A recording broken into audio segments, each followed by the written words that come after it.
17. Master Xuyun's representative disciples. Zen Master Juxing was a representative disciple of the Yunnan period.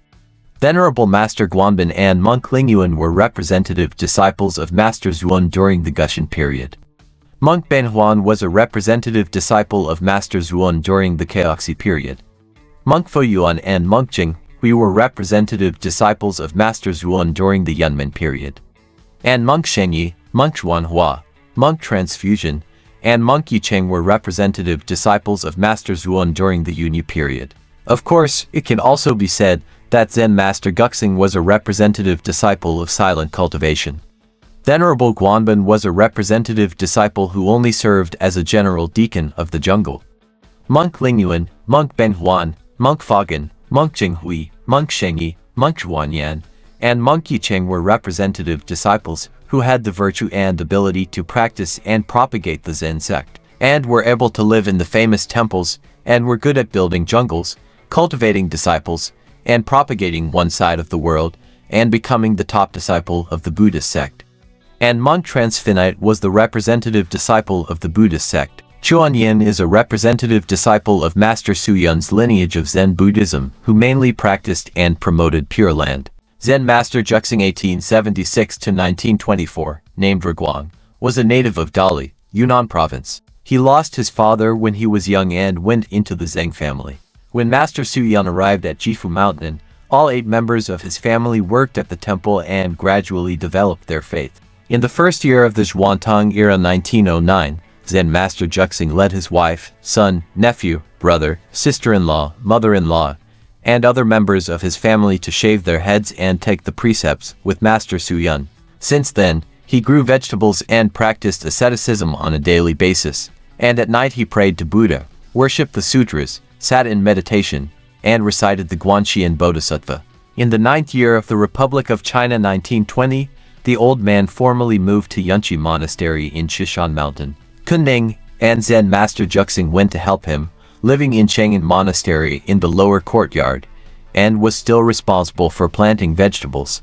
In the 13th year of the Republic of China 1924, when the precepts were passed on at Yunchi, Mr. Su invited Zen Master Juxing to be the honorary witness. When the precepts were about to be completed, Zen Master Juxing sold his clothes and set up a fast for the congregation, and then took leave of absence to go to the lower courtyard, where he took several stalks of grain, sat down in his surplice, held a chime in his left hand, struck a wooden fish with his right hand, and recited the Buddha's name facing the west, and then transformed himself into the firelight samadhi with his supernatural powers. Although he became ashes, he still managed to maintain his appearance and remained immovable. The governor of Kunming, Tang Jiyao, and other citizens of Kunming flocked to pay homage at the news, saying that it was unbelievable.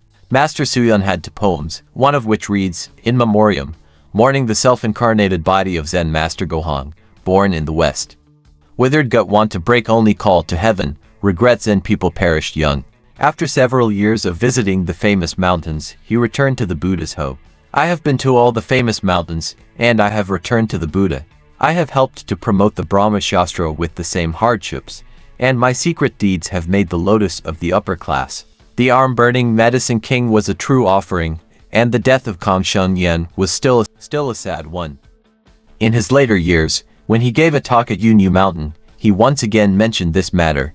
Juxing, although he could not read or write, he was very diligent, and within a few years he had fully memorized the morning and evening recitations and the Pu Men Pin.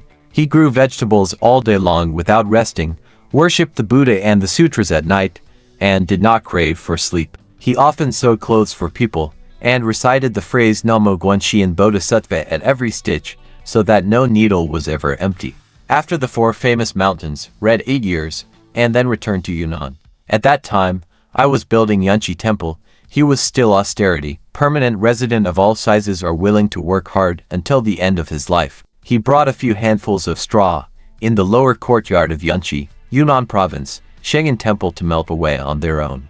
And when he was found, he had already passed away, his body robes and hooks and rings, although all into the ash, but also as usual did not fall, sitting in the ashes of the fire, still holding a wooden fish, lead chime. He was busy every day without rest, and did not forget to practice, so life and death to go and come, so free.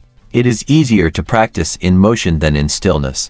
In his memorial poem, he used Kan Moyen as a metaphor for the grief in his heart, which shows how much he appreciated and loved Zen Master Juxing, and also makes it clear that he strongly advocated the idea of cultivation in motion is easier than cultivation in stillness in non-Zen. Monk Xuanhua 1917–1995 was a native of Shuangqing County, Jilin. At the age of 22, he was ordained at Nanhua Temple in Jilin, and in 1947, he traveled south to Guangdong to be close to Master Xuyun. He was soon recognized as a Buddhist monk, with a verse that reads, "Lord Yun sees me as I am, and I see Lord Yun as I am. Both Lord Yun and I are the same, and all sentient beings are also the same." In 1949, Xuanhua was invited to be the supervisor of the Nanhua Precepts Institute in Kaoxi, and in 1949, Xuanhua was invited to be the fourth Zhenjiang when Xuanhua passed the precepts in Nanhua. In the summer of that year, Monk Xuanhua moved to Hong Kong, and in April 1956, Monk Xuanhua was passed on by Master Xuyun as the ninth lineage of Weiyang sect, with the name of Xuanhua and the word Dulan. And the verse of his letter reads, "Xuanhua's wonderful righteousness revitalizes the family's reputation." His letter reads, "Xuanhua's wonderful righteousness revitalized the family's reputation, and the Dharma Tao of Lingyu was established." He was a member of the Sangha of the Lingyu sect, and his letter to the Sangha reads, "Xuanhua's name is Xuanhua." In 1962, Xuanhua left Hong Kong and settled in the United States to propagate the Dharma. Soon after, he established the Dharma Realm Buddhist Association in California and published the English monthly magazine Vira Bodhisattva. 1970, he started to build the Jinshan Zen Monastery in Sanpan City, and later built the Dazang Monastery for nuns and nuns.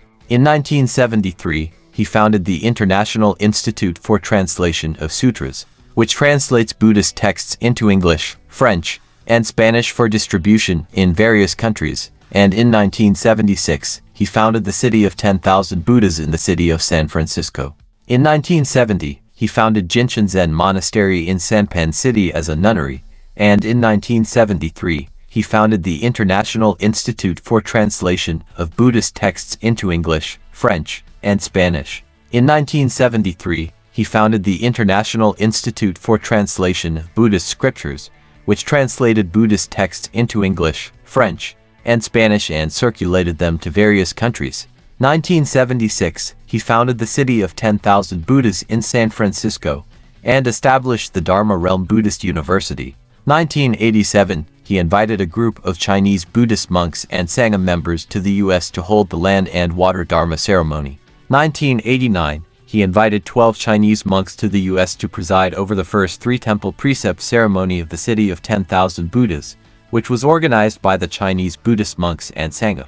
In 1989, 12 Chinese monks, including Monk Fuyuan, Monk Yucheng, and Monk Xuanhua, were invited to the U.S. to preside over the first three Great Precepts ceremony at the City of 10,000 Buddhas, where hundreds of preceptors from the U.S., UK, France, and Cambodia were initiated. According to incomplete statistics, he has founded 27 Buddhist monasteries in the United States, Canada, Malaysia, Hong Kong, Taiwan and other places in China, and translated and printed millions of Buddhist books. He preached more than 30 classical sermons, left dozens of Dharma discourses and instructions, and cultivated thousands of young monks of American and Canadian nationalities, making a greater contribution to the propagation of the Dharma in the Western countries, and becoming the most accomplished one among the disciples of the old man Su who went to North America to propagate the Dharma. It is not widely known that Premier Zhou Enlai was also a disciple of the Venerable Master Xuyun. Venerable Xuyun's life is not only an example of personal cultivation,